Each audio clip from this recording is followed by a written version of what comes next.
Hello guys! I'm back for another cooking vlog. Tayo ay magluluto ng ginataang aninikad with hipon. Ayan, naihanda ko na rin ang ating mga ingredients gaya ng sibuyas, luya, siling haba, dahon ng sibuyas, kamatis, at meron din tayong talbos ng kangkong.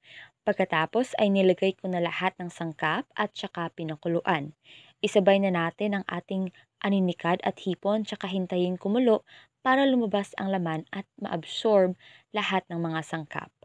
Nauna ko na palang ilagay ang hipon guys, kaya huwag kayong magtaka at pwede na natin ilagay ang gata at ang dahon ng kangkong. Maghintay hanggang sa manuot lahat ng lasa at ready to serve na ang ating ginataang aninikad with hipon.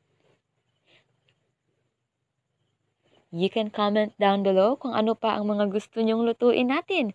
Thank you for watching at huwag kalimutang i-like, share, and subscribe for more cooking videos.